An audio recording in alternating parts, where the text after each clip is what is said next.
আপনি কি মনে করেন টাকার কাছে আমরা বিক্রি হই? প্রকৌশলী মোহাম্মদ ফজলুল আজিম সাহেবের কাছে টাকার অভাব নাই, কিন্তু খোদার কসম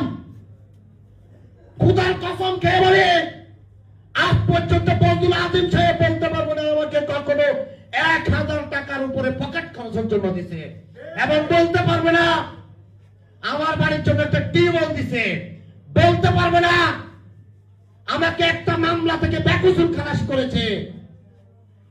সুতরাং আমরা কিন্তু ঋণী না, আমরা দলের কাছে ঋণী। যার জন্য যেই দলের কাছে ঋণী, দল থাকাতে আজকে আমি ইসমানের অবস্থান আপনারা শত শত লোকের সামনে দাঁড়িয়ে আমি আজকে দুইটা কথা বলতে পারতেছি, আমি ইসমানকে।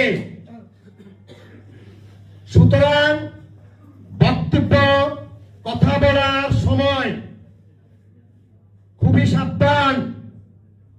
আপনি দানের শীষের বিরুদ্ধে করবেন ভাই, সমস্যা নাই, আপনার ব্যক্তি সত্তা আছে, সমস্যা নাই, কিন্তু আমাদের দলীয় নেতার বিরুদ্ধে যদি আপনি কথা বলতে চান সেটার কিন্তু সমুচিত জবাব দেওয়া হবে। আর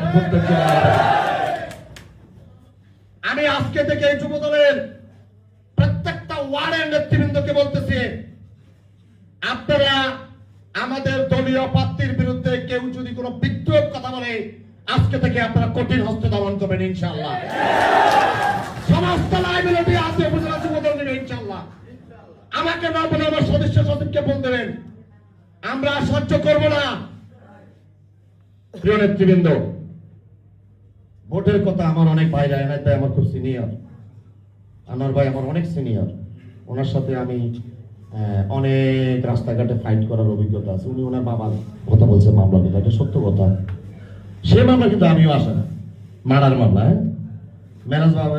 মেরাজের বাবা মারা গেছে, ওই যে তাজু কমান্ডার মারা গেছে, হ্যাঁ ওনাদের মামলা আমরাও আসামি, আমরা এখানে কয়েকজন আসামি আছি।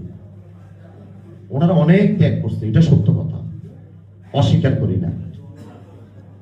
কিন্তু একটা জিনিস আপনাদেরকে মাথা রাখতে হবে, আমরা কি এখনো সাংগঠনিক রাজনীতিতে বিভোর আছি? হ্যাঁ, শুনেন আমি আপনাকে বলি, রাজনীতি দুই ধরনের। এক হচ্ছে দলীয় মুক্ত রাজনীতি, যেটা সাংগঠনিক রাজনীতিকে বুঝাই আমরা। দুই, ভোট কেন্দ্রিক রাজনীতি। আমরা এখন আছি ভোট কেন্দ্রিক রাজনীতিতে। ভোটের ট্রেন চলমান।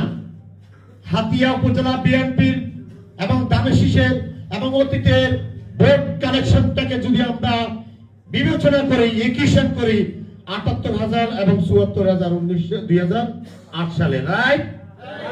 এরপরে কি আর সুস্থ করে ভোট হয়েছে?